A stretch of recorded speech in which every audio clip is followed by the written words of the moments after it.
Ayun, magandang araw at maganda nga, literally, no? Ayan.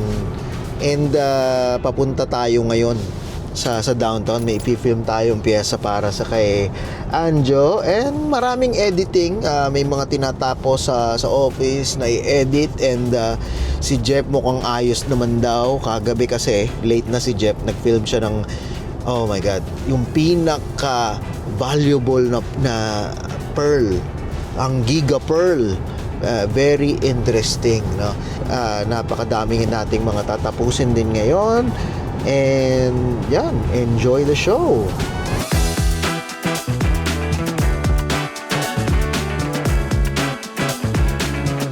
No, first na na-hire ako dito sa FTV, hindi ko pa talaga sila kilala personally. Pero syempre, gusto ko yung trabaho, gusto kong matuto. Napasubo ako. So, kung alam niyo yung Batang Bibo na show, kid show siya dito sa FTV, matagal na siya. Hello mga Batang Bibo! Ako nga pala si Kuya Ping. Gumawa ako ng isang segment doon na physical and arts ba yun? Oh my gosh. Tama! Ang tawag sa kantang ito ay kung ikaw ay masaya. Ewan ko, for some reason parang napa-oo na lang ako.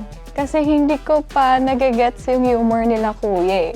So, Batang Bibo, seriously, for kids siya eh. Pero parang dito as a teen, parang joke time siya.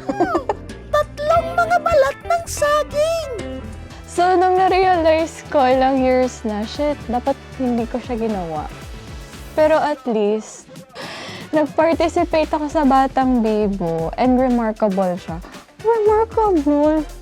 So yun nga, nagbunga naman, nandito pa rin ako.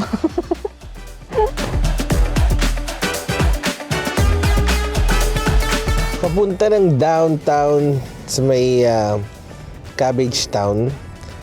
Tapos hopefully susunod rin namin is yung museum na Spadina Museum na ang tawag pala Spadina. Tapos yun lang. So hahanap ng mga spots sa downtown para gawin yung on-cam sa ginagawa nating piece tungkol sa Victorian era. So, medyo na-late ako ng pasok ngayon kasi actually napuyat talaga ako kasi hinatid ko kaninang 4 a.m. yung girlfriend ko sa airport kasi pupunta siya ng Mexico for 1 week kasi wedding ng friend niya. So, hinatid ko siya kasama yung ilan niyang friends kaninang 4 a.m. And di ako gaano nakatulog, putol-putol. Kaya medyo na-late ako ng pasok ngayon sa work. Pero ang kagandaan, pwede naman ako mag-stay ng late para matapos ko lahat ng kailangan kong tapusin. Sa isa't isa'y lumala, kaya sana wag na mawala. Dahil sa'yo ay down tumaya.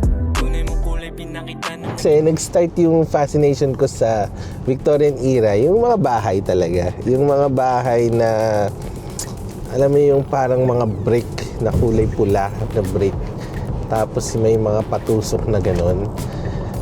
So yun, na-discover ko nga na ginawa yun para sa mga hindi ganon kayayaman at that time. Sa mga Irish na mga lower class, working class dun sa area na yun. So dun nagsimula yung concept na yun na kahit nasa working class ka, yung bahay mo, ano pa rin, malupit pa rin. Ganun. Kasi nag-stand through time eh. Like nung nag-move kami dito, matagal na. Yun yung mga na-amaze ako ng mga itsura ng mga bahay.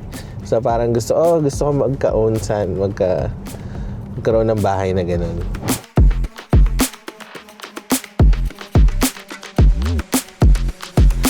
Tampok is isa sa feature film ng FTV na ginawa namin last year. Feature namin ang isang local artist dito sa Toronto, ang Do's and Don'ts. So, tinur lang din namin sila sa mga prime venue dito sa Toronto and Montreal.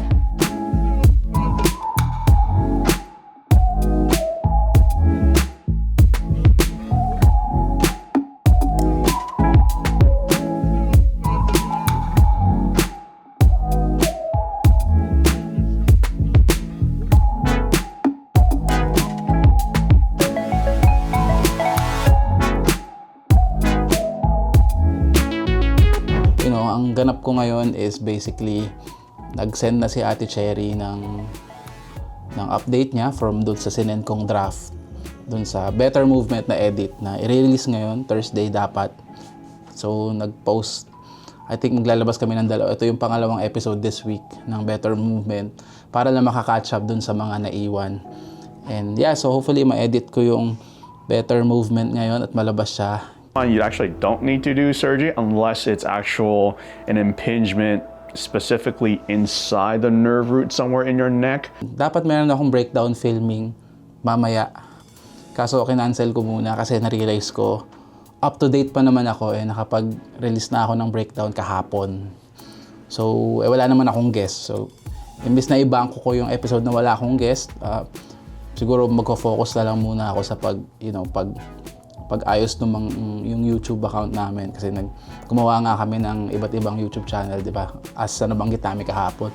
So siguro yun, bibigyan ko muna ng oras yun and pag natapos nga yung Better Movement para maging maayos na yun, save time. And yeah, yun lang muna for today.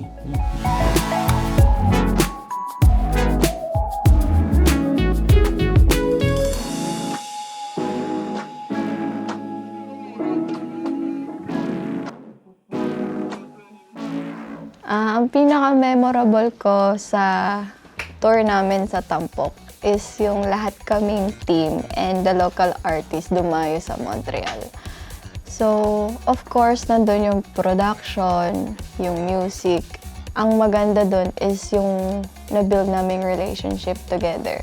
Remarkable siya and parang bihira na lang dahil yung mga tao may kanya-kanya ng buhay. Siyempre, may mga kanya-kanyang priorities.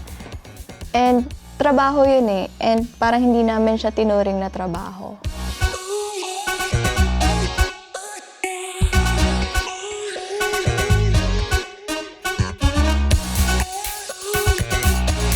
And then hindi ko rin makakalimutan yung special treatment na binigay ng FTV sa local artist natin na naka-tour bus pa kami na may washroom. How long was it? 4 hours drive tapos kaya wala akong masasabi about the tour kasi very quick lang siya. Looking forward ako sa next opportunity. Sino kaya ulit yung magiging next local artist na may feature natin? What a day! Yeah, nakabalik na tayo sa office at siguro kailangan na nating i-wrap tong episode na to para ma-edit na tong IRL on time. And woo! Bukas sa Biyernes na naman, medyo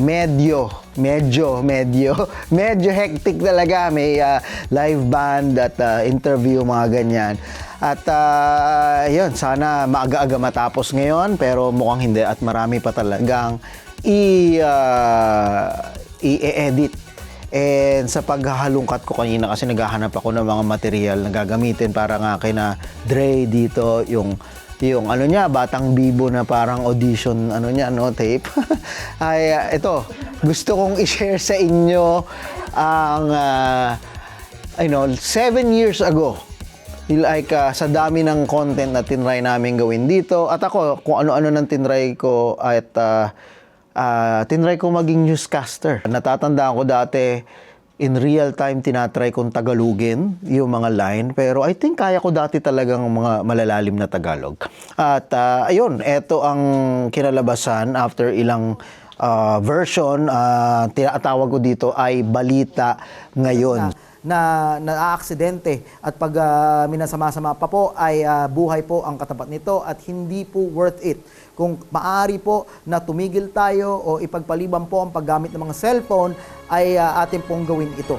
At nariyan po ang ating piling balita hanggang sa susunod pong pagkakataon mula sa programang naghahatid sa inyo ng mga mainit na balita sa wikang Tagalog. Araw-araw, Lunes hanggang Biyernes, dito lang sa Balita Ngayon.